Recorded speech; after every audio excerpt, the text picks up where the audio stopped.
કહેવાય છે કે માવતર કમાવતર ન થાય અને આ વાતને સાર્થક કરી બતાવી છે મહારાષ્ટ્રના અમરાવતીના એક પિતાએ.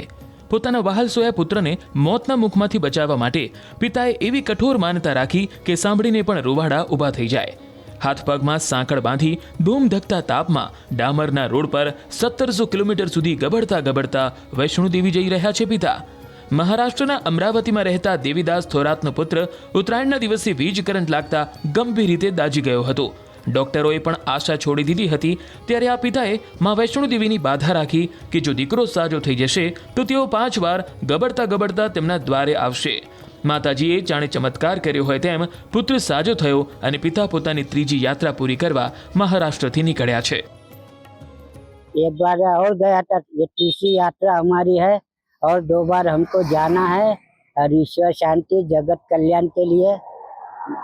और कहीं रुकते हैं या आराम करते हैं तो थकान महसूस होती है, लेकिन चलते रहे तो माता रानी की कृपा से मेरे को कोई थकान नहीं होती, कोई गोली नहीं खाते, कोई दवाई नहीं खाते, चलते रहते। हाथ पैर में जंजीर बांध के चलना, ये हाथ पैर मतलब फैलते नहीं, जैसे पैर फैलते हाथ फैलते, ये फैलते नहीं, जंजीर से बंधे रहते हैं।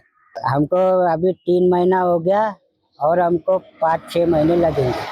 ये प्रभु हमारे आश्रम में रुके हुए थे, तो इनको देख के हमें भी लगा कि इनके साथ हमें भी चलना चाहिए, कुछ परिश्रम करना चाहिए, कुछ शरीर को तकलीफ देनी चाहिए।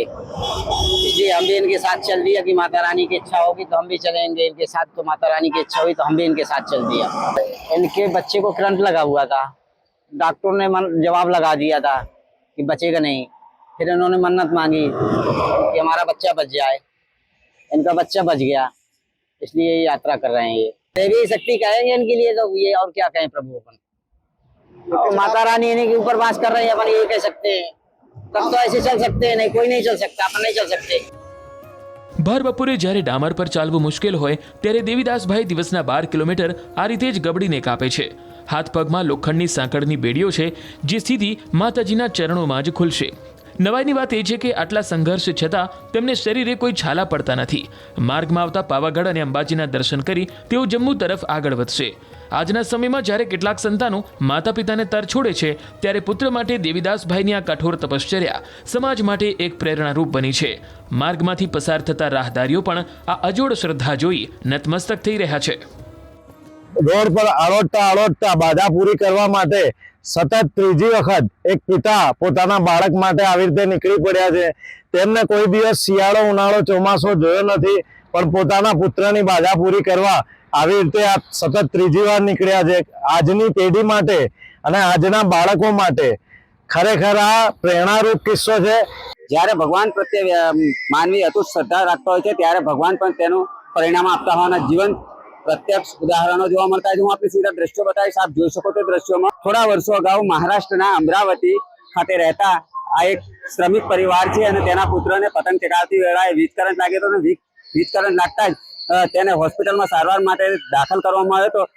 ત્યારે જે તબીબો છે તેના દ્વારા શ્રમિક છે તેના પુત્રને જીવિત નહીં રહી શકે એવું કહેવામાં આવ્યું હતું. ત્યારે આ શ્રમિક છે ત્યારે મહારાષ્ટ્રથી આળોટતા છે વૈષ્ણોદેવી સુધી જવાની માનતા રાખી હતી અને માનતા પૂરી કરવા માટે પ્રથમવાર પોતાના પુત્રને લઈને ગયા હતા.